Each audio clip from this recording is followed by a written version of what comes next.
All right. Well, let's get started then, yeah? All right. Action. Record. Everybody, thanks for joining us live in PT for another SporeCast. We got 90 Second Mycology today. Super excited to talk to him. Thank you for joining us. Yeah, we're going to dive into who the man behind the name is.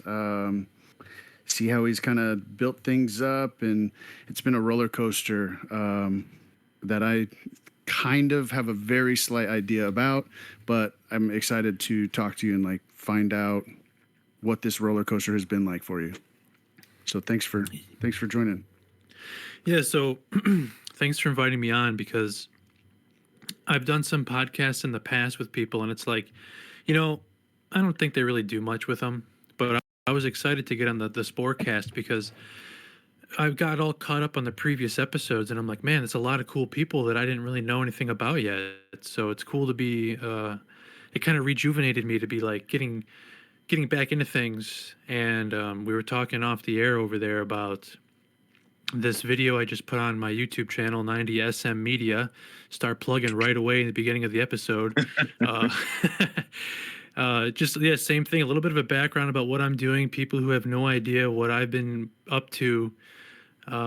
So I've never done like a long form story of my history of who I am. Yeah. So but if we have time, this could be the place to do it. So that's definitely what I want. Yeah. It's always just been. Yeah. Go ahead. No, go ahead. Yeah. I was just gonna say, I think starting from the beginning, and I'd really like to hear, what it was, who you were before you started this, the whole 90-second journey, and then what got you into mycology, and then how that shifted into making videos. You know what I mean? How did you go from a student or learning to like, when did you realize that you were a teacher, and how did that impact you, and stuff like that? So I'd really love to start from the beginning, and then Platy and I can just jump in and hit you with questions as we move through your journey. Yeah, so let's do this. All right, so one time I was born in like 1992. So I'm 34 years old now. No, I think my journey with this really started back when I was around 17 or 18 years old. I was working at this grocery store up in the suburbs of Cleveland, Ohio. And I went to school with this dude who was known as like the pothead guy. Like he was, the typical bowl cut, seashell necklace, Abercrombie dude. And like I went through some stuff, and I was like, all right, let's do it. Here's $10. What do you have for me? And he gave me this little saran wrap nugget in the back of this little snack bar I worked at this grocery store.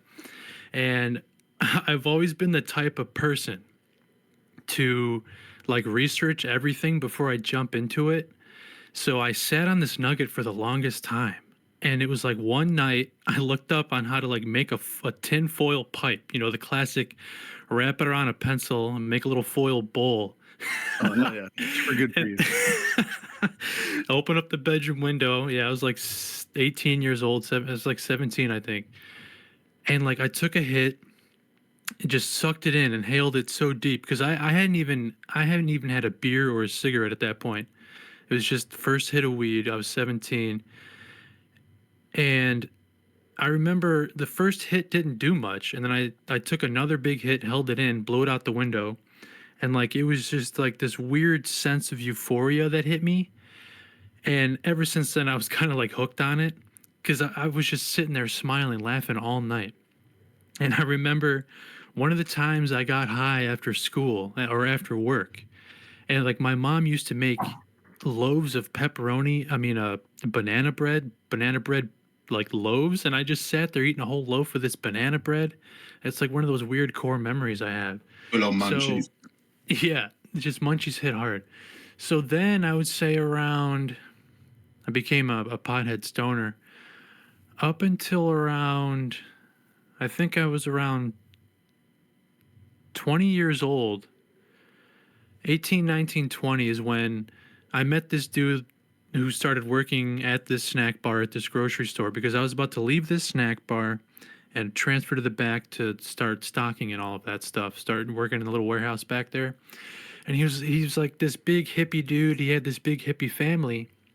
And they were the ones who got me introduced to like taking LSD. And back then in like 2010, we didn't test everything we had. So who knows if I was even taking real LSD. But that got me hooked on that as well, because at this point I still hadn't had beer or cigarettes, which is crazy. So I went from weed straight to acid. Then later I tried mushrooms, and so later on, maybe around 21 years old, I remember getting these mushrooms from this guy that I used to get weed from all the time, but they weren't regular looking mushrooms. It was like pre-ground up in some weed grinder, it looked like. But took them anyway, did the classic peanut butter and jelly sandwich, spread that stuff on there. And it gave me, it was definitely more than weed, but it was still less than acid. I'm like, there's something here. Then later on, did them again, different source, had a terrible trip. I was stuck in that classic thought loop that you're like, you can't, you're uncomfortable in your own skin. And so continued on smoking weed. Then I got addicted to the K2 potpourri incense spice, those synthetic cannabinoids that were hitting the market. My friend and I were addicted to that shit for like the longest time. Is that what they call to the point? Yeah, spice, K2, whatever. You'd buy it at the head shops as incense potpourri, not for human consumption. We got addicted to it. I got off of it by switching back to real weed.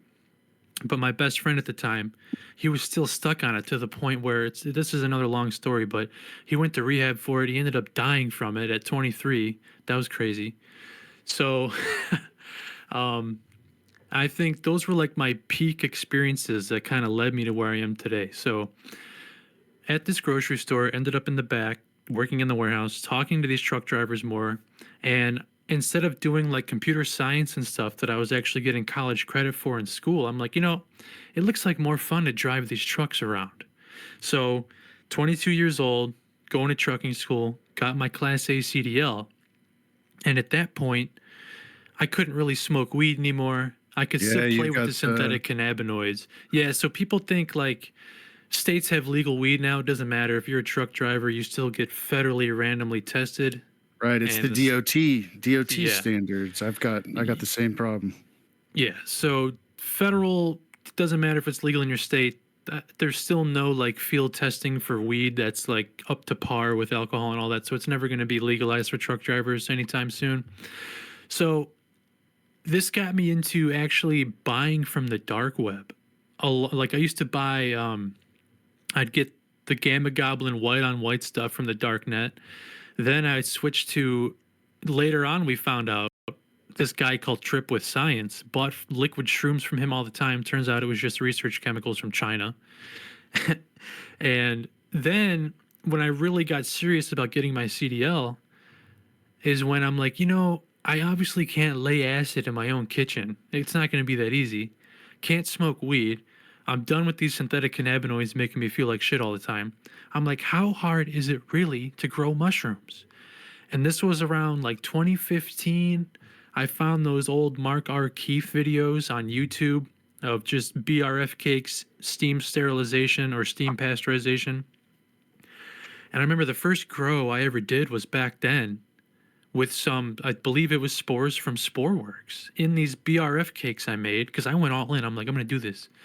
So I did basically PF Tech, but just like in vitro with a bag on top of the jars. Once you realize how mushrooms grow, you don't really need a lot to grow them, because that stigma was always, oh, you need some cow pile in the middle of a field. Then when you did more research, it wasn't about that. So that was the first mushroom grow I ever did, was back then, 2015. Then I kind of let it all go. I kind of got more into alcohol, made me feel like shit because I became a truck driver. So it's like they let you clock out from driving. You can slam a 24 pack as long as you're good to go the next day. It's crazy. So yeah, and then around 2018 or 2019, because I had moved to Florida in 2017, and around 2019 is when I saw Uncle Ben Tech blowing up on Reddit. And that's what I liked about the previous episodes of this podcast. Like, there's a lot of roots with the Uncle Ben subreddit here, which is crazy. When I found this, I kind of did a test run on my own to see how it would work, and it worked pretty well. So that's when I started. I was standing there in my kitchen, and I'm like, it would be so easy to teach others how easy it really is to grow magic mushrooms, even though I didn't want to put it out that way on the internet. But like, I was standing there staring at this bag, and you see the label, the little icon of the microwave with the 90 in it, and I'm like, that's it. 90 Second Mycology. Boom. I started the YouTube channel that day. It was like January 1st, 2020, New Year's Day. I don't remember. Those were the original videos I uploaded, which I went back and watched. Kind of embarrassing now. So I'll put those in the paid Patreon archive. You have to pay to watch those. But we were doing experiments. You know, Capri Sun Tech was big back then, blowing up. So I didn't make that subreddit, but the creator saw me posting all the time and like helping other people, and he offered me to become the moderator of the Uncle Ben subreddit. I was like, yeah, I'm down. I still am to this day. We get every report you send in to post goes to my phone or his phone, so we see that stuff. And he let me share my videos there, and that's kind of what helped the YouTube channel gain traction. And that's just the big snowball of just blowing up with the help of Reddit, YouTube, and by January of 2024, the channel was terminated. Well, I'm curious. There's a lot of build up between there, right? From when you've started it and when it got shut down in 24, and I'd love to go through some of that. First of all, how many grows had you done before you were like, I'm gonna teach everybody else how to do this? Oh yeah, it was probably from 2015 with the first grow. I believe I had a few more grows in between there, probably 10 or 11. Okay, so you were confident in what you were doing. Yeah, then, I was confident to where I know there's a lot of people like we know of the rookie mycologist. Some of the cannabis guys know him as Bass Drop Keys. He came on just as a rookie, didn't know anything. He's going to make videos as he learns. And yeah, once I had that experience of like, if you got all these notches on your belt, you get that confidence of like, I can teach other people. And that's what the guy, his name's Shroom Scout, the creator of Uncle Ben subreddit. When he saw me giving all this solid advice and like people coming back saying, wow, that really helped. You know, how'd you figure that out? Like, it's just trial and error. So yeah, I'd say around 10. And now countless. Yeah. Over so the years. while you're doing this and you've started, I want to kind of like timeline this, I guess. So now you're pretty confident, you've started. I'm sure you're still learning. Obviously, we're all learning constantly. At what point, so you've got your videos going, they start picking up, getting traction and whatnot. At what point was there a moment where you were like, holy shit, people are listening to me? Like, what was that time like for you? Yeah, if I think back on that, I'd say it had to be the moment where I opened my email one day and I saw that I reached the threshold for monetization on YouTube. Like as a kid, like my childhood friend and I would always make stupid videos and think we were going to be viral and make it even before that was a thing. It never happened. And I'm like, that was a moment where I was like, this is actually becoming something to where I'm getting enough views and traction on YouTube to monetize it. And I might have the email saved. Somewhere I could give the date, but I think that was the moment. And from that point on, I still remember the first thing I bought for supplies using that money. I think the first check from YouTube back then was only like $300, but I'm sitting in it now. It was just like a nice computer chair, one of these GT racing chairs. It was crazy. Oh yeah. That's awesome. So you hit that point and you're like, okay, people are really listening and paying attention and you realize that you're growing this community and your videos and whatnot. Has there ever been a point in this process or in this journey for you that you felt that maybe things have like shifted, like it was a hobby and something fun, and then has it ever been something that's like stressed you out, like has turned into some more of a something you need to get done versus something you wanted to do? Oh yeah. So I think anyone who gets into a business like this, they hit that plateau pretty easily. So it was all fun and games until it was like, wait a minute, I've got a community expecting something from me. They want to know what's next. They want to know what's going on. And eventually it catches up to you to where you're like, Jesus, I've got work. I had Miss Baby 90 being born.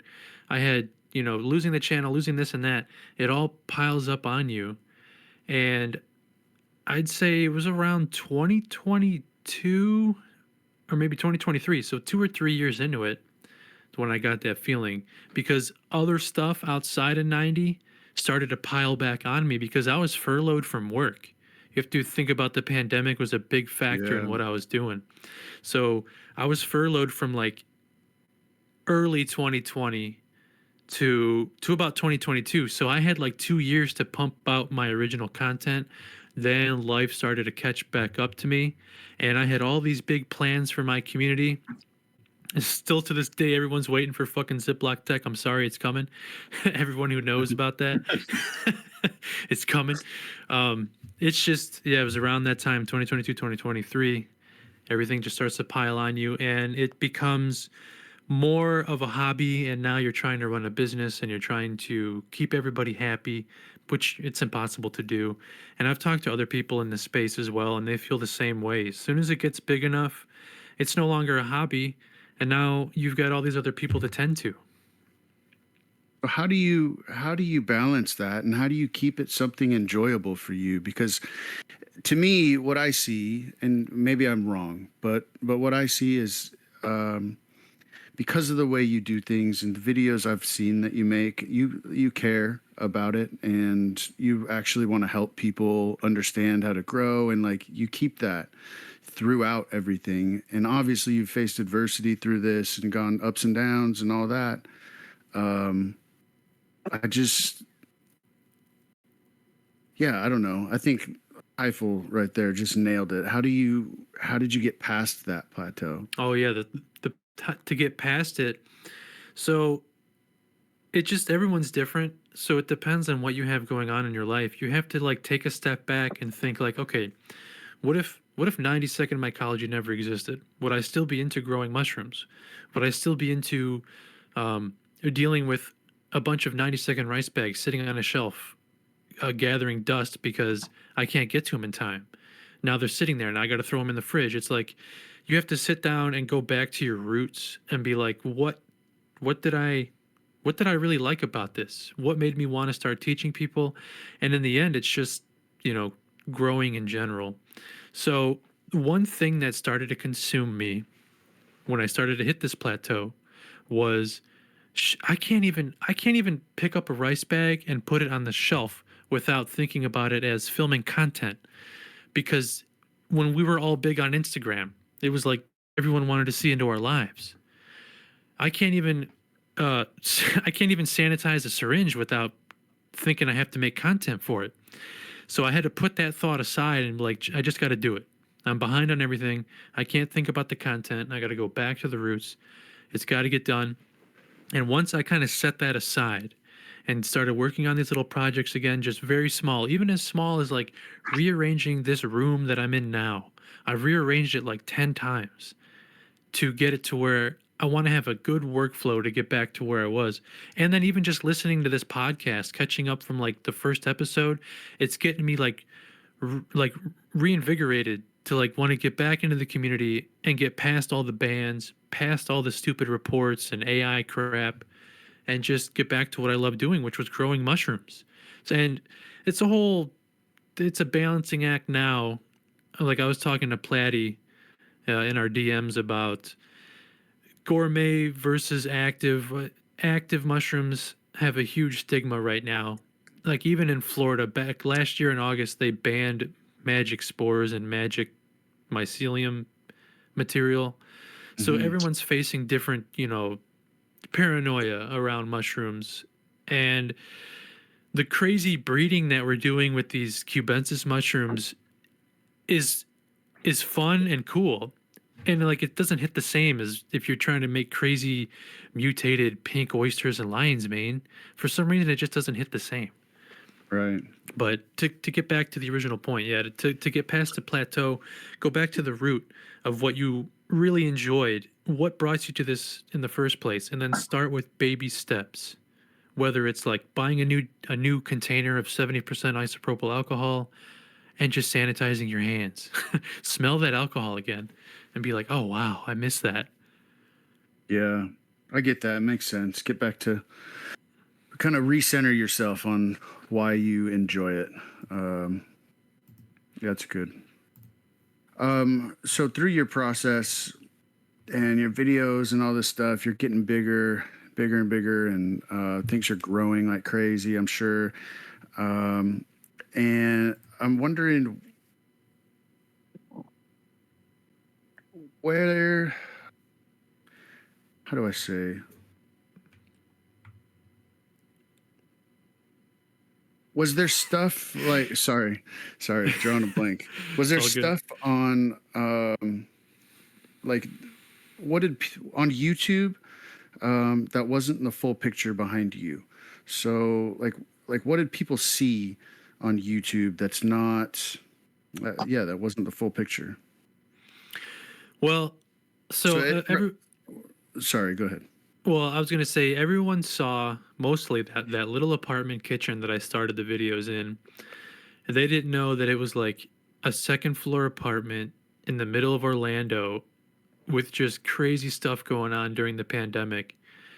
And I think I remember a lot of people would comment on my videos and say like how I was getting them through this pandemic. And it was like, wow, that's crazy. I'm changing so many people's way of thinking. And they didn't see like, okay, I turn the camera on, I film a video, I'm talking in real time, I don't do voiceovers. And then some of my videos are 2 hours long, hour and a half long. And they didn't see how long it really takes to pump out a mushroom video because you have to wait for the stuff to even grow. It can take 1 to 2 weeks to even see some mycelium from a spore inoculation into a rice bag. And stuff like that kind of takes a toll on you too because you're in the mindset of you want to get this video done, you want to help people out. And I mentioned it the other day in the chat. I'm like, some of these cooking shows that just have the food ready to go after they throw it in the oven. It's like I always wanted to be authentic. So a lot of people who don't make videos, they don't realize how much really goes into it because That's that was part of the crazy. hobby for me too. Was like, editing, filming, and then trying to make mushroom content. There's a lot that goes into it. But now, so I bought a house back in 2023, and then that's when Miss Baby 90 was being born. She's already going to be 3 years old in September. So Congratulations. thank you. Things have just That's the best. changed so much. So once we get into the bands and everything else I've been through, it's like it's just a snowball effect. When did your bands and stuff? Because obviously you was putting out your content. When did it really become an issue with getting bands or getting people reporting something? I would imagine. Yeah, I can remember the very beginning of it. We were wide open. We were just having titles like Magic Mushrooms Start to Finish in our YouTube titles, and like nobody batted an eye.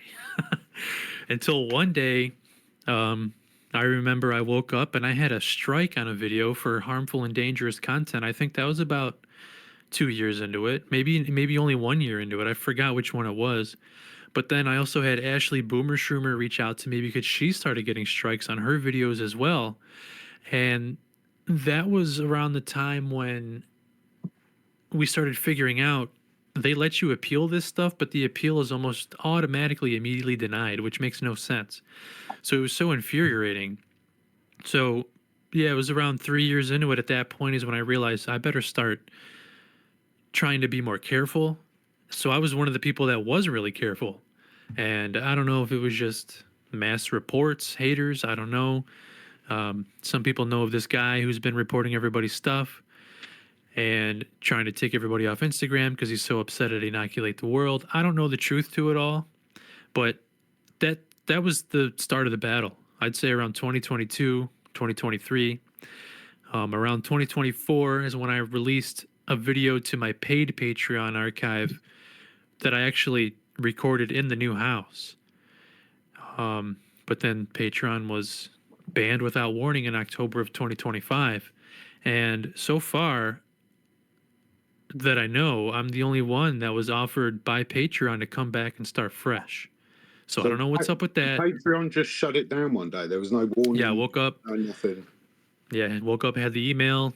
We don't encourage drug use. We don't encourage underage drug use. We don't encourage drug sourcing. It was just a crazy email, no warning. And then you've got other people that are straight up posting, you know, videos synthesizing LSD, and I don't know the office politics behind it or what's going on behind the scenes, but yeah. Yeah, because it's crazy. So you can go on Patreon. I've seen Patreon videos where they're like DMT extractions and stuff, and you think that's completely legal, or that's all right in there. Not legal. That's all right in their eyes, but yeah, showing somebody how to grow mushrooms is completely off limits. It's wild, the mentality behind it. I don't think we're ever going to know the truth as to how these platforms really operate behind the scenes. Like, who knows what the YouTube algorithm really is? Who knows what went on with Patreon? Because some people may know that Willie Myco claims he's an ambassador for Patreon. So I believe him. I talk to him a lot. And he told me he was able to reach out to somebody at Patreon, and this person was able to tell him that my page specifically started receiving reports on the content, and that's what caused Patreon to take a closer look at my page and then ban me. But then there was also a ban wave where all these other people also lost their Patreons. So I don't know what really happened behind the scenes, if they just connect all of us, but other psychedelic creators are allowed to thrive there, who, like you said, have straight up extraction videos, synthesis videos. I don't know. I don't know the truth, but I was like, sure, let's wipe it clean. I'll start over so I could get that little bit of community back. So it's just been trying to slowly rebuild, trying to get past the plateau of basically having to take a break. I was like, what's the point of this? Why am I even doing this anymore?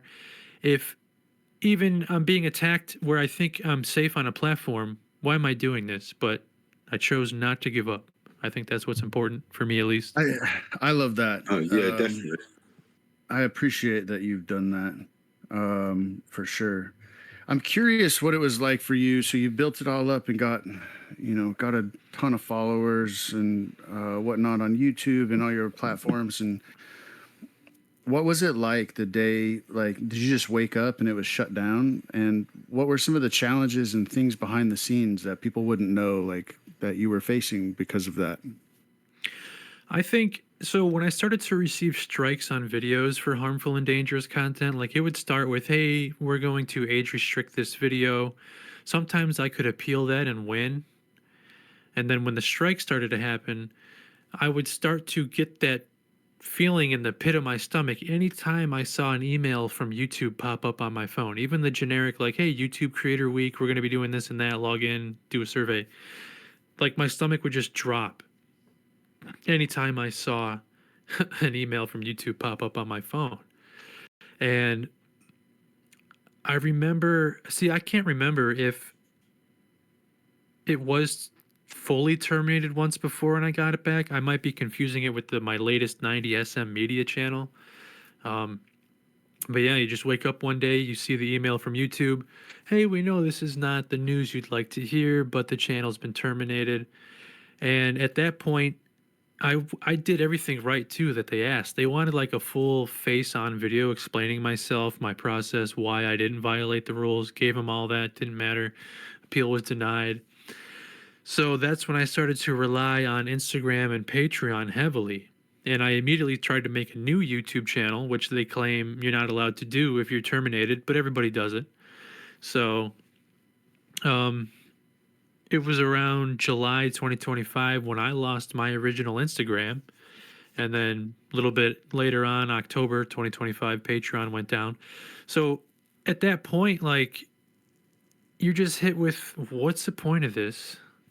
And the biggest challenge is trying to overcome that hump of like my biggest problem, which is good advice for everybody else who has their own little community here. Back up everything you can, because I didn't make one backup of my Patreon member list, which includes all of your guys' emails and all of that stuff, to be able to put you into a newsletter and say, hey, guess what? They deleted my Patreon. I didn't have any backups of that. I do have my raw videos. That's just what I've been working on to recreate my archive, kind of reinvigorate everything. That's why it's become more about preserving what I already have before I can start on and make new content. So biggest piece of advice is to make backups. Like we just talked about, planning with the server backing itself up. Good. That's a good thing to do. When you start a little community, your community is like your assets. You don't want to lose everyone's emails. And that's why now, another plug is why I started my newsletter, 90smmedia.com/newsletter. And that's how you get into my Discord, is by signing up for my newsletter, so I can capture all your info, all your data, so I never lose you again. Then I can sell it for $1,000. And I'm just kidding, I won't do that. But that's my point, is like trying to spread everything across as many platforms as possible and make backups. And it can really be demoralizing when you lose everything. Like you get one of those bans, because when I first started, I was just posting in certain places. And then when you get a ban and you lose all of that, you realize that you didn't even save any of those videos. So now you've got to either start again, and then you've then got to build your base, your fan base, or the community back up again and try and get all of that back out. That must have had a massive impact in your home life as well. So, because I know it does for me, as much as people might think, oh, it's just a server or it's just an Instagram page. You think it's not, that I've put my heart and soul into that. That's not something that, do you know what I mean? You spend all of your downtime, what would be your downtime from your family, you spend trying to help the community grow. And then, it just disappears. It's not like it's just a laugh and, oh, we'll start another one. Yeah, and a lot of it too is some people, like I mentioned in this latest YouTube video I just released on the 90SM Media YouTube channel, the proof is there, where it's not even mushroom people really anymore. Like there's van life people, independent artists, all these people who just wake up and their channels are either demonetized or completely wiped with no warning. And a lot of these people rely on that income, especially if you're living the van life. You're making money off of those vlogs, what you're doing out there on the road. That's their source of income. And they had no backup plan, no other source of income. And it just wiped out from underneath you, because I've always had a good full-time trucker job as a local driver. I've never had to go over the road, thankfully. So I've never even thought about trying to pursue 90-second mycology full-time, because I'm not going to pay for American health insurance, which is like thousands of dollars a month, when I can get that benefit through work. That work has always paid the bills. And the little bit of income that came in from 90-second mycology would stay in a savings for just supplies for more videos. So it's not like, I did take a big hit income-wise, but it wasn't enough to like completely take me out of the game with my family and everything. But that's the point too, is it becomes just a part of your life. It's not like you're just doing this for whatever reason. It's not like you're hopping on to play some games and you're done for the night. Everyone changes their way of thinking with it, and it becomes just a part of you. Yeah, it's like you mentioned before. You can't even look at a bag of Uncle Ben's rice without thinking about filming inoculating it, or it takes over, but integrates into the rest of your life. And I would feel like, man, I'm missing out on a short content opportunity. And then I started to come back slowly. Like when Bella Bora reached out with the clear rice pouches, I made a pretty cool short video. advertising it, and it got like, you know, low views and low likes. So I'm like, what's the point anymore? If no one's even seeing this stuff or engaging with it, the algorithm's just going to push a new video to them, and they're on to swipe and look at the next video that's going to hit their dopamine for 2 seconds. So that's what I'm curious about right now is, so you mentioned more than once now, kind of debating, you know, what's the point? Why am I going to do this or keep going forward? What is it?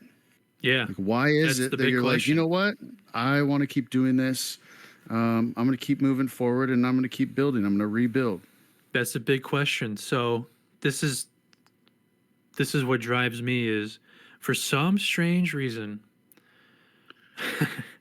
when I saw the first Saw film when I was younger, like, movies and TV have always interested me in the way that they kind of influence pop culture. It changes the way people think.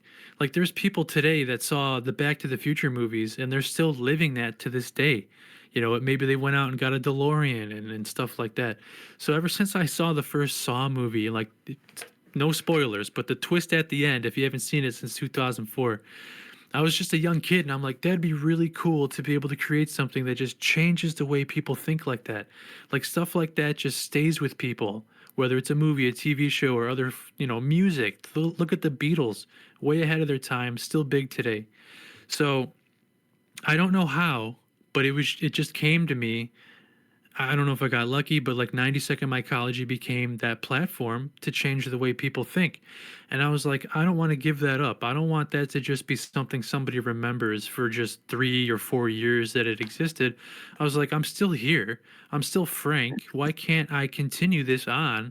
And it doesn't matter what hurdles I overcome or what problem gets in my way, there's nothing stopping me from continuing on with 90-second mycology, even if people have changed. So many people have dropped out of the community now. So many people don't exist. They're gone. People wonder all the time, where did this guy go? Where did that guy go? Nobody knows. But I'm still here and willing to stay, keep changing the way people think. But I also feel like I've left stuff unfinished. I have a list of videos I've always wanted to do my way that nobody else has really done yet. And when people started telling me like, no, your 1.5 hour long videos are great. I put them on in the background. I love hearing you in the background while I'm working. I love having you just in the background for whatever reason. They told me they'd put all my live streams on a playlist on YouTube and listen to them on car rides like a podcast. And I'm like, you know, there's something here. I can't just give this up. And just that drive of like not wanting to give it up, wanting to keep changing the way people think.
You're mixing substrate, you're boiling water.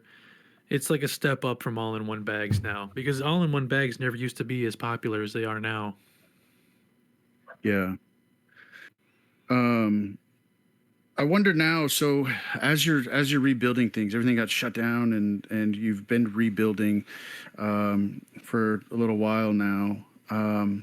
How is your mission kind of different than what it was in the beginning, like when you first started? Oh yeah, Yeah, I've said it already. It's my mission now is a lot of preservation of what I already have. So that's why I'm kind of reframing everything as like an archive. You'll see me use the words archive a lot. educational archive. I'm trying to stay in educational, documentary, scientific, artistic, agricultural. This is the way to do it, to try to, so that anyone could report a video as much as they want. But the AI is going to see it and be like, this report's invalid. It's purely educational, purely scientific. Because in the beginning, like I said, we were pretty lazy. We were just out there, like, start to finish, magic mushroom, monotub, harvest pounds of magic, what to do start to finish. And I think that's what kind of helped train the AI negatively, to where now it's a constant battle of trying to avoid that. So the new mission is to just be scientific. We're being educational and scientific, even though that's what it was in the beginning. We just have to stress it more now for the AI. Well, I was going to say, we've spoken in DMs about, you've done so much research into like the AI systems and what they pick up, and what their keywords are and phrases, even down to when you were saying about like even doing like a lab photo in front of your videos so that it does the first 5 seconds or something of something completely off key, just so that it can't pick up.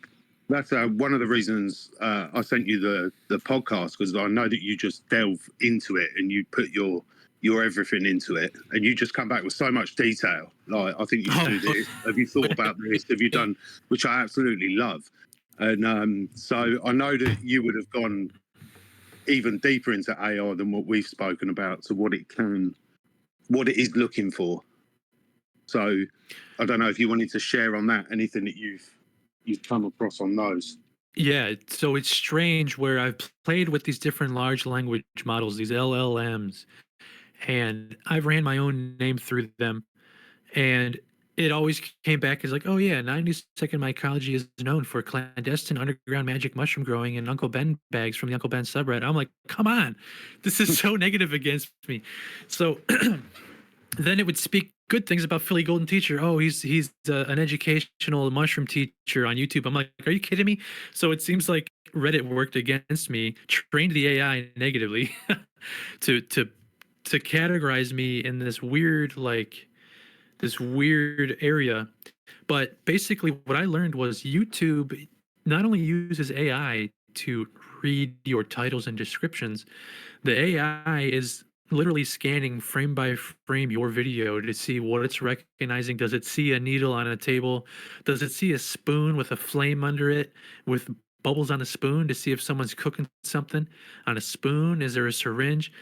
It's scanning. I don't have the names in front of me, but there's a name for this AI, and it's scanning that. It's also scanning and transcribing the audio. So if you're talking about magic mushrooms out of context, it's going to pull that out and flag it. And then on top of people reporting stuff as well, the AI gets those reports, obviously. But then it's also going to cross-reference that with what's actually there. And the AI is going to be like, oh, yeah. And then you can request human review. But 9 times out of 10, this human is like, oh, yeah, I see this out of context magic shrooms, how to grow whatever, and just keep it banned. So the other thing, there was another one. The YouTube AI goes deep like that, but the Google itself, how it scans all of these web pages and indexes them, it held onto my metadata from years ago where I used all those crazy keywords like how to grow psychedelic magic mushrooms with 90-second rice at 90secondmycology.com. And it held on to that. And I'm like, how do we purge this and like rewrite all these databases? And I don't know if it's even possible. So the longer you exist on the internet, the more all of these AI filters are scraping and crawling. And it's so advanced. Like I was telling Unassuming, like, who knows what's even going on behind the scenes? I don't think we'll ever truly know. And that's just what these, you can just sit and talk to these large language models and they're going to tell you what's publicly available for them to scan and crawl and come back to you with. But who knows what like proprietary crap is going on at YouTube to decide who stays and who goes, because they don't even answer people tweeting them. Everyone, that was the go-to thing, go to Twitter and tweet them. It doesn't work anymore because I think they're just flooded with people having issues. Even though it's legitimate, pure fun channels, it's like they're losing their livelihood. So we can only learn so much, but who knows what's really going on. So what's your? I know you would have a plan now for going forward. Is there anything that you think people should start doing? Maybe even renaming their videos, or just something that they could do themselves, that people that are listening that have got communities or posting up videos to prevent them from getting those bans or people reporting them for anything. Yeah, I think that's the first step. So I've talked about AI before with people, and I'm like, I'm against the AI slop that doesn't provide any value, but I do agree with being able to use AI to get search results fast and get information fast, or to even help boost your own creativity. Um, and the first thing you can do is ask your favorite large language model, like, hey, in June or in July of 2026, what are some controversial mushroom keywords? Or what are some controversial keywords in the system of YouTube that can get a video flagged? And from that point, you can use it as a starting point to like kind of go through what you've done. And that's kind of my plan now is when I get a moment now, I sit down and I go on YouTube and I have like a master file, a master folder with my files, with my descriptions and everything. Because when I first started 90, it was a hobby and I didn't create crazy backups. And that's kind of what I regret as well, not having backups of the older stuff that I did. And I go through and I update these titles, descriptions, because it's always changing. Like one day the AI may be fine with one title. Like I'm surprised the word monotub isn't flagged yet on YouTube. It's crazy. Yeah, that was shocked me. Yeah, that's the first. That's the first step is to kind of talk to the AI. Even so people are going to say, "Well, I'm wasting water." There's a lot that goes into it than just wasting gallons of water per question that you ask it. Just like millions of people that boycott plastic, it's not going to change these conglomerates from stopping producing plastic. Unfortunately, we're just like a drop in the ocean of people who want to boycott AI. It's a part of life now. So I would use it to your advantage. And you just have to audit. Go with the educational, scientific, documentary route and try to keep it as educational and scientific. Instead of using the word mushrooms, it's gonna have to be fungi now. Maybe you use the word mushrooms sparingly, because I posted a photo on my Instagram of my Amazon affiliates where it, out of the word mushrooms with no context, it just took the word shrooms and flagged it for inappropriate language in the descriptions of the products I have on my storefront. And I'm like, are you serious? Yeah. Like it's fungi now, just fungi. That's one change you can start. Even the word cultivating, I've come to learn that in the wrong context now, even for cannabis, if you use the word cultivating, it's something clandestine, underground, dangerous. And you have to use words like researching, studying. It's crazy. I'm curious, how so through this whole process, your ups and downs, how has all of this 90-second mycology journey helped shape Frank, the person behind it? Well, I think the main part was, like we said earlier, when I woke up one day and realized this became something more than I thought it would, because I was thinking of creating 90-second mycology, having it on YouTube, kind of just like a little underground video library to kind of share with people, like, hey, did you know you can grow magic mushrooms with 90-second rice?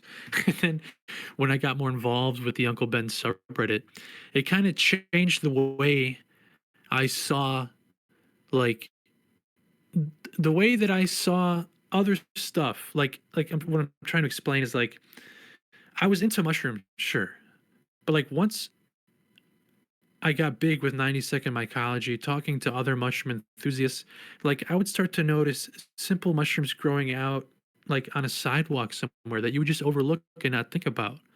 I started to notice all these other things. Like I was looking in the chat earlier. Was it Highful Mind? You mentioned talking about going to the tub aisle at the grocery store. Yeah. Going to the store, you see a cool container. You're like, I can grow mushrooms in that. It changed the way I was as a person, where I started collecting like strange tubs, strange containers. Going along with what bonsai fungi wanted me to bring up. When am I going to do a bonsai fungi grow? Um, it changed the way, like, it just changes the way I thought and the way that I work every day, to where I'm sitting there at work. Like, let's just say I'm listening to this podcast. If I'm not listening to the podcast, I'd be kind of driving the truck or loading my truck, unloading the truck, thinking about ways I can do more different things for 90-second mycology. You know, like, it just consumes you. Yeah. And as we mentioned earlier, hitting the plateau is kind of hard, to where you kind of go back to regular life. Like, let's say I didn't want to give up, but like when I went on a little bit of a hiatus, it was like when the mushroom stuff kind of left my mind, it almost felt like you didn't have a purpose anymore. And I guess in the end, that's kind of what it is. Like, you have a purpose, whether you have a big platform or like you're just here chilling in the chat as a community member. It's like, now you have a purpose. Yeah. With that and talking about community, we've actually got a solid question that kind of goes along with that, from Pan Solo in the chat. He said, is there something that you don't like about how this hobby or community or the kind of mycology scene is changing? Is there something you like or don't like, or both? And how would you change it? Yeah, I think it was actually early on. Um, for some reason, I realized that the online mushroom space is actually kind of toxic, where vendors were always at each other's throats, and people were always trying to one up, steal people's ideas to be the next big, like, money making opportunity with mushrooms. Like, as soon as somebody got into the hobby, they were trying to sell spores on Reddit. And that's what was causing the downfall of a lot of people, offering these cheap spores, just pure contamination, people failing. And I think the one way to change it is what Culture Cave is already doing with the Cultivar app, kind of like privatizing everything away from these big mainstream platforms. One of the things I was talking about with Bella Bora is the idea of kind of like just going offline for a little bit, of like, if you're a vendor and you want to sell your genetics, or you're trying to make the next big product, like like the plates with the gasket on them, and someone's going to see that and just do it sometimes 10 times better and think it's the next big money thing. The competition aspect of it is what's always something that I never liked. It's crazy.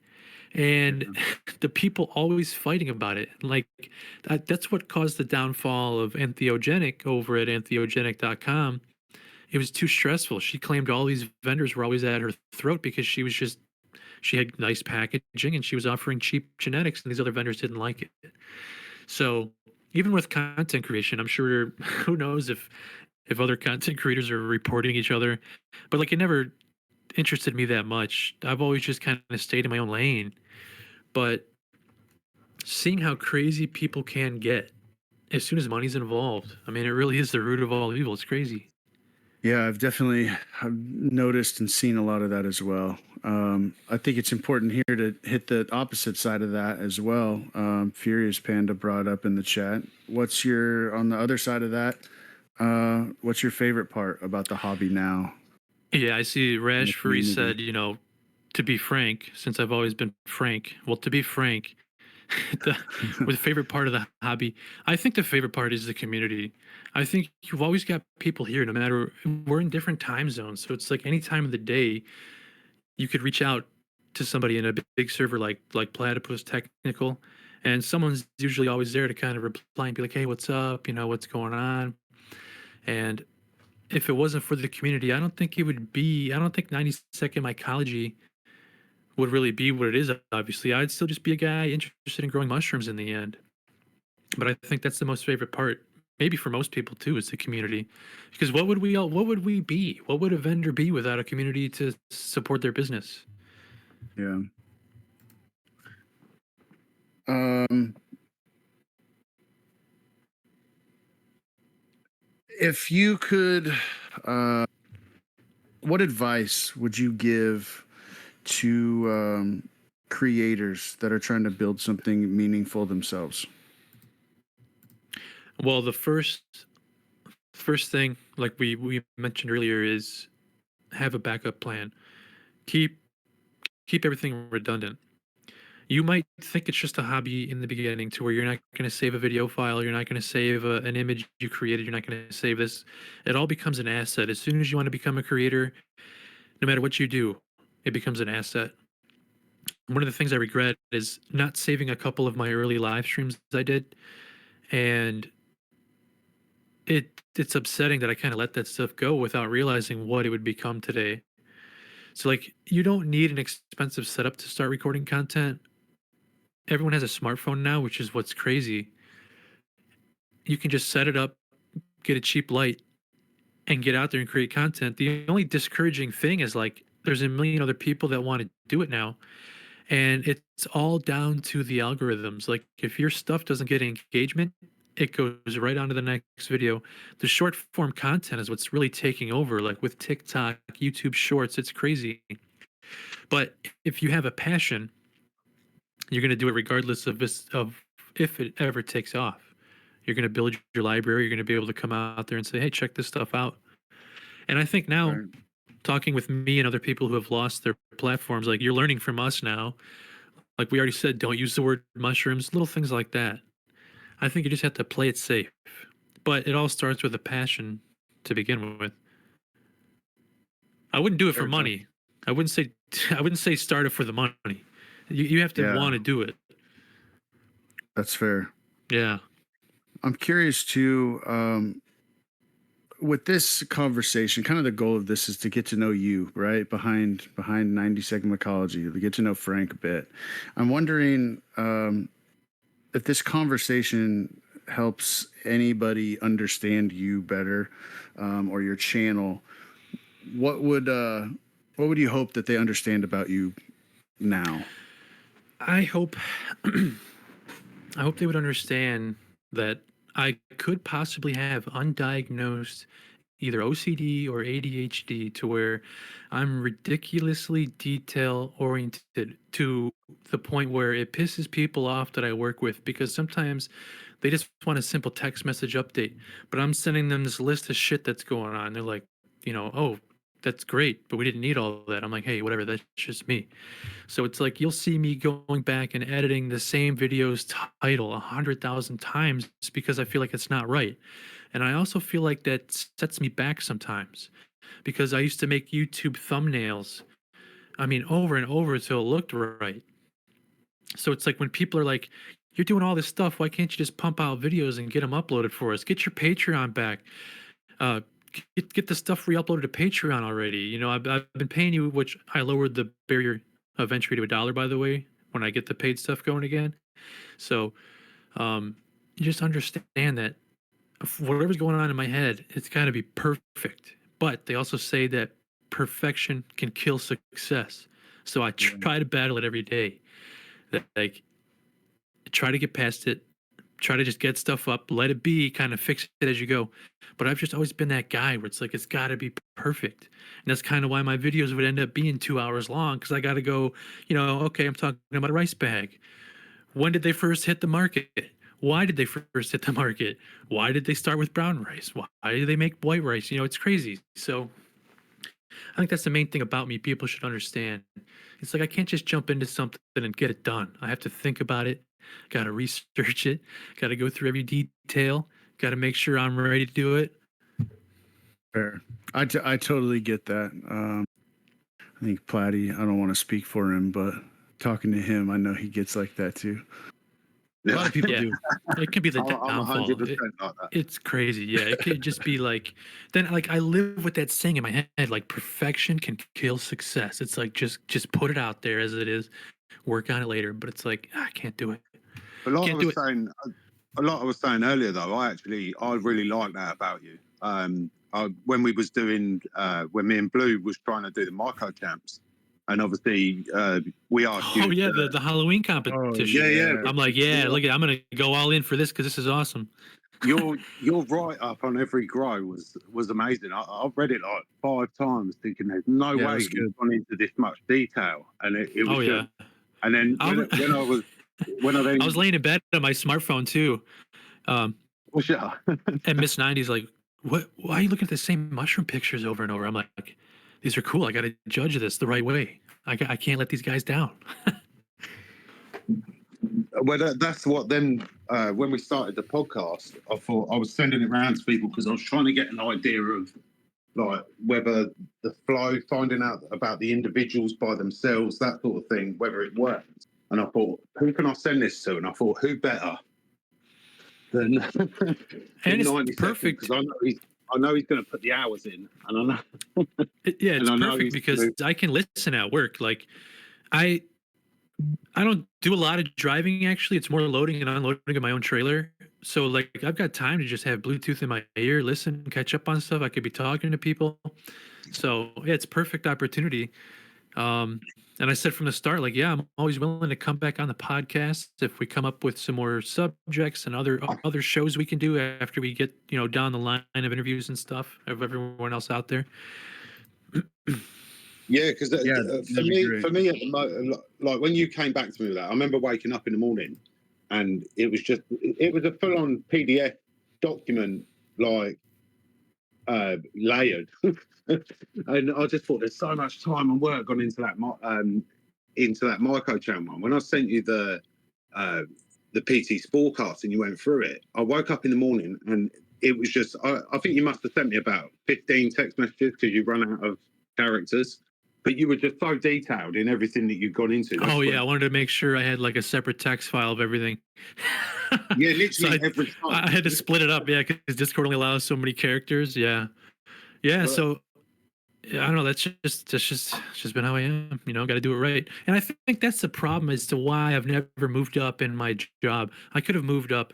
The problem is I've always had the mentality like if you want it done right, you got to do it yourself. I feel so dumb when I tell other people what to do, and then they don't even do it the way I want it done. So I think that just falls into that category of like my perfectionism it just consumes me sometimes, kind of halters things. I don't know.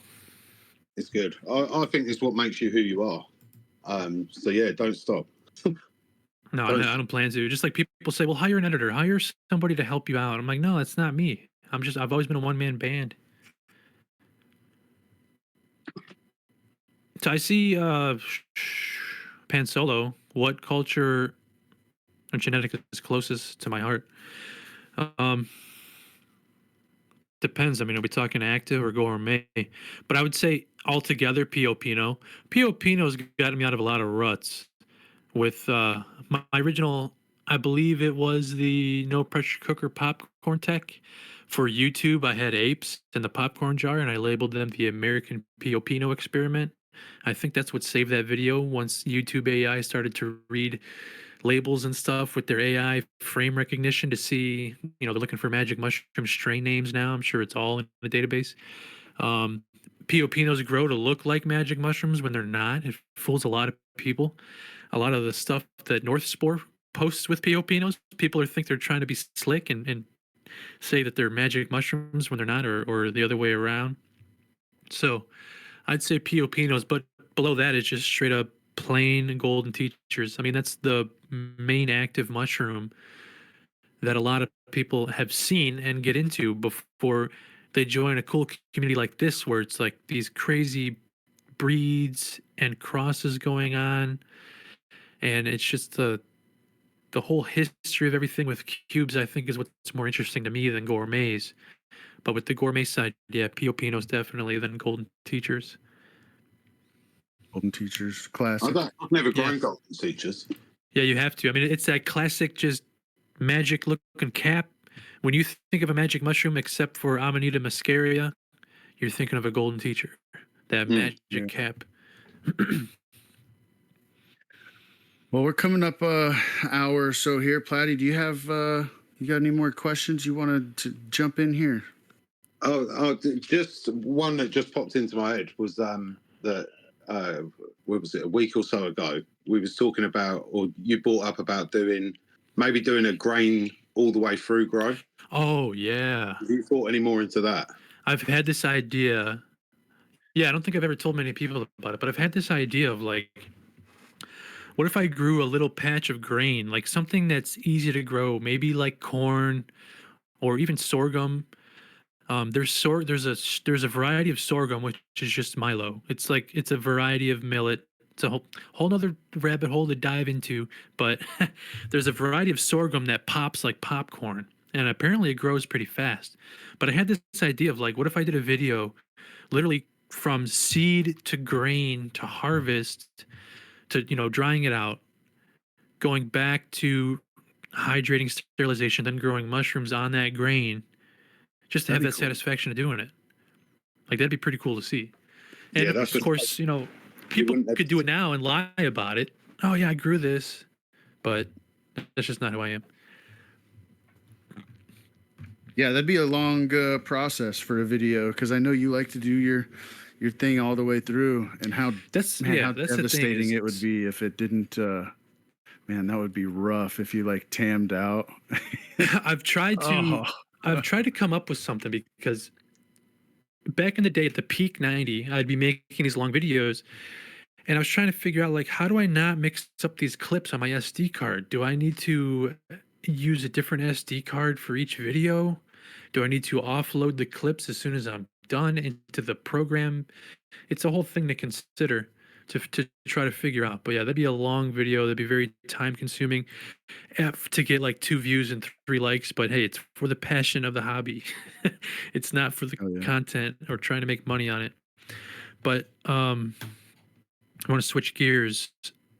It popped into my head from the later episodes, or I mean the earlier episodes, bags versus tubs, and why people claim genetics do better in bags than tubs, and why sometimes people get more success when they switch to a tub from a bag. And one of these things I wanted to mention on this platform is, I don't think people are considering the airflow that mushrooms might need. And the varieties that do pretty well in bags probably tolerate the higher CO2, less airflow, and that's why. And vice versa, where if you switch to a tub and the genetics do better, it might be because it has more airflow going on. So I think when people spawn to a bag, beginners don't really know the difference between all those filter patches on the official unicorn grow bags. So there are some people that are spawning and trying to fruit out of those T filter bags without any extra airflow. And I think one of the things that people can do is create more air in these bags. And I did a live stream. Some people might remember him, Mycotrophic, and it was all about tubs versus bags. And everyone has their own opinion.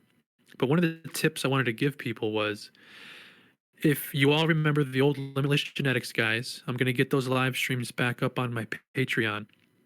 You remember they used to sell like these $300 bag tech courses? And it was literally just them putting like paper over their heating element sealer, so that when they sealed their fruiting bag, it created a big air chimney on top. And I think if people consider that stuff, it'll help them kind of gauge their genetics on if they're going to tolerate higher airflow or lower airflow. So I was just curious about, now that we're live right here, like, what do people really prefer? I know bags for space and tubs for yield, but what else goes into it? Because I've always been a tub person, because it's just, I don't know, I've always liked that flat canopy of mushrooms to harvest.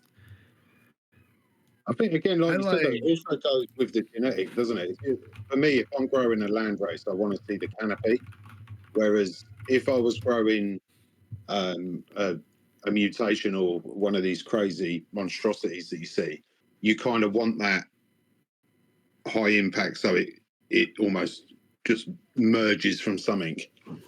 It's a completely different outlook, I think, of what you're looking for.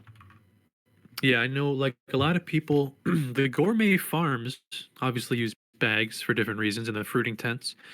But like when they grow Piopinos, they let them kind of start fruiting in that high CO2 environment to get that kind of leggy stem. Um, like when people ask me what mushrooms do you prefer eating, or like do you like lion's mane, whatever, like they all just taste like mushrooms to me. I don't. I've never tasted a difference, but for I some find they reason, taste like pistachios. yeah, That's what I I think think they taste like. everyone has a different profile. I So think for yeah, me, bags versus tubs, it's definitely, yeah, they've all got their place. I have noticed, and I've been playing with bags where I noticed that bags tend to give like less but lot fatter, thicker, bigger fruits. And I think it may be due to moisture and how it's not really escaping or going anywhere. But tubs run faster for me. Every tub yeah, I do, like it's yeah, going to be way quicker. I'm going to get through the genetic faster. I'll be able to. And for me, it's like I want to grow something out. I want to swab it. I want to clone it. I want to play with the genetic. I'm not like necessarily trying to get the most giant fruit or the biggest yeah. yield. One of the questions I had for the bag people out there: what do you guys do to stop the damn substrate fecal flakes from sticking to the side of the bags after you mix your grain and your sub around in that bag? Is my substrate, has it always been a little bit too wet? Because I got to stick my arm down in there and wipe the sides of the bag down to get the substrate off. Otherwise, the mushrooms are growing up with the substrate flakes all over it. And if and then but then I'm also sticking my hairy arm in there trying to wipe the substrate down before I, finally seal it up into fruiting conditions after mixing the sub and the grain. Like, have I always just had a little bit too wet of substrate for that to keep happening where it sticks to the side to the bags? I So find you'll the same see in thing the whenever I've done bags. I get that as well, where it just sticks to the sides. Yeah, I've always assumed I'm just But supposed to wipe it down, which I see everyone saying here. Yeah, just wipe it down. So I guess that's right. yeah. Yeah, I've wiped down my bags, and then like you see Q here talking about using a burger press, different Q kind of goes press from like to no put some tomorrow stuff though in. those burger presses. Oh yeah, Yeah, the burger press even for tubs. I yeah. forgot which episode it was where I think it was with Q talking about not to compress substrates too tight with your burger press because you Uh, still need some aeration in there depending on the genetics that you're running. yeah, I've seen a lot of back and forth about that, kind of one way or another. I think it is dependent on whatever you're running, right? I know plenty of guys that pack them down pretty damn tight, though. Um, Yeah, so that's always been my question is like it's another one of those things in the community is like bags versus tubs. So I've always been a tub person, but I do have some bags that as I slowly get back into this, I've been wanting to figure out what to do. Like I just have some four T 4A bags, just some little bags, and probably use those up. But in this room I'm in now has a little mini fridge, and over the years I've gathered so much crap from people because obviously I'm not going to say no. You want to send me stuff? Sure, I'll send you back some stickers. So over the years it kind of got out of control, and one of the things I plan to do is kind of sit down and start a list of everything I have because I have no spreadsheet or anything as to what I have in there anymore. I don't remember every single grow I've done. I didn't document every single grow that I've done. And so that's leading into my next question. Everybody's favorite long-term storage method. Are we cutting agar chunks into distilled sterilized water? Are we just leaving low newt LC syringes in the fridge? Are we going with professional slants? What's the take on it? Yeah, Stallone, that's yeah. Castellani. I think that's right. So That's what everyone seems to be doing. my I next like to do question, spores personally. yeah, the spores, and the big question with Castellani is, I know everyone has their own way of working. Every time you go back to that container, you're exposing it to oxygen, so you can accidentally let contamination in that whole thing. That's just something I always thought about. Yeah, Yeah, working from Spore too, you've always got that concern, or not necessarily concern, but there's always that possibility. And if you're working stuff on agar, I mean, if you're storing stuff Castellani, I mean, I imagine at some point you'll get to a point where you should be able to clean up a culture if you do have Yeah. something. And then with spores, yeah. So if you keep your spores, you do spore print on foil, because let's say you grew this huge crazy mushroom, and let's say it didn't produce spores. Obviously, I guess take the tissue to agar, clean it up, and then yeah, Castellani method, Yeah. just to hold on to like that variety, that variant, that phenotype. Right. I'm Well, going through the chat here. I see everyone. Yeah, Castellani method. yeah, it's a lot of Castellani. I So know a lot of people do Castellani. the idea that I brought up to I just talked to the Myco vet the other day. I think he left. I don't think he's here anymore. Um, if you take that idea of the Castellani method, but put it in a sterilized syringe, then all you need to do, I know syringes aren't exactly airtight, but it could be like a shorter term storage method than Castellani. But like all you'd have to do is just put a little drop on agar again, and it's good to go. So I was thinking about trying that out before I go full Castellani, building my professional backup library, to see like I have a bunch of syringes in here. I have no idea if they're contaminated or not. So it's like once I roll that out, I'm curious to see if my oldest syringes are still producing viable stuff, after all these years. It'll be an interesting experiment. Yeah, how have you stored them? Yeah, so it just ends up in my little mini fridge. I mean, it runs at like, 40 something degrees Fahrenheit. I've got spore syringes, I've got swabs, prints. There's some old LC in there for sure. There's a big jar of no pressure cooker liquid culture that I made for a video that I was filming back in the day that I never got to finish because I was moving and all of that stuff. To the naked eye, it still looks clean. Lots of mycelium in there, penal mycelium. So yeah, it's just all haphazardly over the years. Nothing professional at all, but that's my plan. Get it cleaned up, get a good bank going. Yeah. Well, dude, man, super appreciate you coming and chatting with us and hanging out. I think it's good. I think it's a good time now to give you the opportunity to shout out kind of what you've got going on, how you're moving forward, where people can link up with you and your different new ventures and things that you've got. Yeah, new so videos, that stuff. I know in a lot of the previous episodes, the one thing you always asked everybody is like, what were you always doing Mhm. that you realize you don't need to do anymore, right? Yeah. Yeah. So I'll throw that in real quick. Yeah. Because the Lovely. first thing that popped in my head from listening, getting caught up on the podcast, was flame sterilizing your needle between every single rice bag in the Uncle Ben Tech. I stopped doing that and it didn't make a difference. It saved time. Maybe because your syringe is sterile right out of the packaging if you're using a brand new one. So that was the one thing that popped into my head. I stopped flame sterilizing between each bag, having to wait for that needle to kind of cool just a little bit. It just saves time, saves energy. But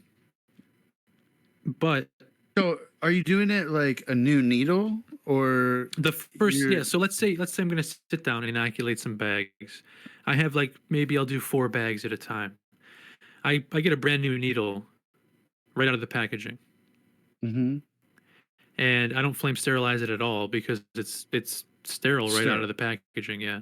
Right. And then people used to go, you do the first bag, flame sterilize, second bag, flame sterilize, third bag, flame sterilize. I stopped doing that. I didn't see a real difference in anything. So it just kind of saved me some Really? time to just go down the line, squirt that stuff in there and get it done. So, and just to hit on that, are you going through the bag? Because a lot of people inoculate through the bag itself, or are you just going through the cut that you've done at the top? Oh yeah, we never really got into like Uncle Ben Tech operations. Yeah, so one of the things I'm planning is like a full in-depth video as usual on these different methods. I do both. So I do what we call the Capri Sun Tech. You inoculate down at the bottom through the bag at the view window. And I do believe if you use paper tape on that needle hole, it does help with the gas exchange a little bit. I don't see any issues with the rice being near that because it's literally a needle pinhole. Um, but if you cut that corner at the top as if you're going to put agar in there, and you just do a couple drops of solution without, you don't even need the needle at that point. Kind of like when you're testing syringes on agar, you really don't need that needle on there, and that also saves time. But you have to be more, maybe a little bit more advanced. You're a little bit more clean. You know, sanitization techniques are more on par. So yeah, I do both, and it just saves time. I do have needles that I'll reuse for like other projects, but like when I'm doing stuff with 90-second rice bags, I have so many brand new needles now. Yeah, I don't even flame sterilize it in between the bags. I think it'd be awesome. We should do so. This goal today was kind of know the person behind 90-second mycology. I would actually think it'd be cool if we could do another one down the road where we get into techs with you, because you've got a lot of videos and a lot of knowledge on that stuff. I know we sit down with the plan. You know how conversations go. We go all over the place. Yeah. So there's always room for more. Absolutely. And, mushroom stuff, we could talk about this all day. I'd think about it all day. So yeah. So in conclusion, I call it my old legacy website, 90secondmycology.com. It's still active. It's still there. I think it's blacklisted by the AI now because when I put it in Instagram descriptions, it gets flagged for selling drugs when there's nothing for sale there. That just has all my old legacy stuff on it. My new website, 90smmedia.com. That's 90SM as in sexy man, or Second Mycology Media.com.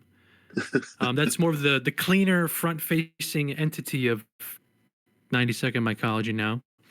And we mentioned earlier my newsletter is how you gain access to my small little private Discord server. If you want to break from the big crazy servers to just come hang out with just a few little chat rooms. And the YouTube channel, 90SM Media, and Patreon is back up, which I mentioned earlier. I lowered the paid tier to just $1 a month.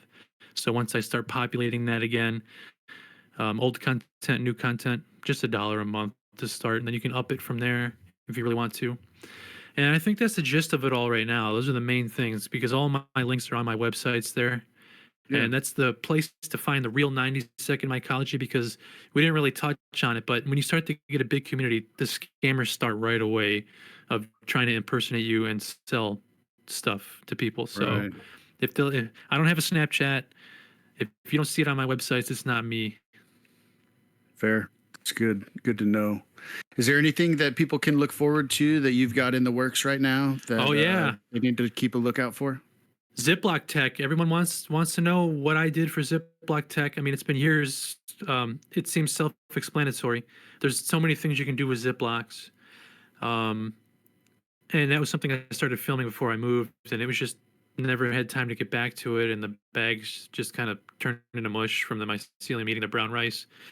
The old SD card I had got screwed up, lost the footage. So the first new content I'm putting out is going to be Ziploc Tech for all of the old fans. From there, I'm going to work down my list of everything that I've promised in the past. I've got no pressure cooker liquid culture, no pressure cooker syringe testing, and possibly cloning. That was something I was working on in the past. So you can think about how that would work, make your minds wander. I do want to eventually make a book by me. I know anyone can make a book. They're going to steal my techniques. I do eventually want to make a book, but these are all big things that I want to have in the works for 90-second mycology moving forward, especially starting here on the PT SporeCast, trying to get back out there, reach a bigger audience again, trying to rebuild my community. So I just want to thank you guys again for letting me come on and rant. Oh yeah, dude, we appreciate you. Platy, you want to? I was just going to say, when you do want to do that Ziploc Tech, I remember Shroom, one of our mods. He's when I first met him, 3.5 years ago, that's what he was doing. I remember the episode, when he mentioned it. Yeah, he'd love to be on that. And you should see his Ziploc tech. He should reach out to me because there's so many things you can do. You can do like he was doing. You can dump the bag straight into a Ziploc. People used to try to sterilize jars and dump the 90 bags right into there because they were tired of only having that view window at the bottom. So there's all these things that I had planned for the video that I'm gonna kind of rework and redo here. Lots of things you can do with a Ziploc. And again, if you're upset at plastic waste, there's nothing you can do. If like 500 people boycott plastic, these conglomerates are going to keep producing plastic bags. So you can't avoid them. It's a part of life. Yeah, it's not going to stop. Platy, what about PT? Let's do some shouts for PT. We've got a couple things going on. You want to let people know about the quarterly and the grow alongs and stuff we got going on right now? So we've got our quarterly giveaway is the end of this month. I think it's the last Sunday of the month. I think it's like the 26th-ish, maybe. I haven't got a calendar to hand. Last Sunday. So that'll be, well, we was going to do, it'll be for a 2x2 flow hood. If anyone's already got a flow hood and they win, then it will be the equivalent in Myco supplies of whatever they need, as in monetary value. And then also one of the people that won the raffle, they didn't want it, so they want to throw that back in. So we're going to spin again for someone else to win something on that Sunday. And then other than that, we've got the Machete Grow Along, which is up the end of this month, which is kicking off. Everyone's tubs seem to be coming through pretty solid. And then we've got, I think it's what's known as my platies, but Black Cap Nats. That's the next one up. After that, the Black Cap in a grow along, obviously hit us up and we'll get you the genetics for these grow alongs. By the way, is supplied by PT. So you just sign up for it. We send you a plate, and join in. It's fun. Yeah, come join us. Everybody in the audience, thank you guys again for joining us live and contributing with questions and just being a part of this. And anybody listening, through Spotify or what have you, thanks for having to listen, and feel free to join us on the next one in the Platypus Technical Discord server. Thank you guys all very much. Again, thank you for being with us, and yeah, we appreciate you all. Common sense will almost always prevail. You say that again. All right, cut, action, cut. I threw my old catchphrase out there. Common sense will almost always prevail. Hell yeah. Perfect. Good way to end it. Love it. I'll just say there, what I'll do is I'll open up our Shoot the Shit channel, because you just said that you can stick around and chat. I can hop in there for like 30 more minutes, maybe 30 minutes if people want to. We can open it up, so we'll have a little bit of a free-for-all in there. I'm sure people have got some questions they want to ask you as well. I really appreciate you coming on and doing this, Frank. Yeah, I love it. Anytime you want to do it again, you just let me know. I'll definitely be doing it again. Cool. Yeah, I'll shut this one down and then open up over in the Shoot the Shit. That way people can actually chat with you, talk, if you're good with that. Yeah, I'm going to switch over to my phone and get a little more comfortable, and then I'll hang out for a little bit longer. Hell yeah. All right. Thanks, guys. Peace. Thanks, everyone.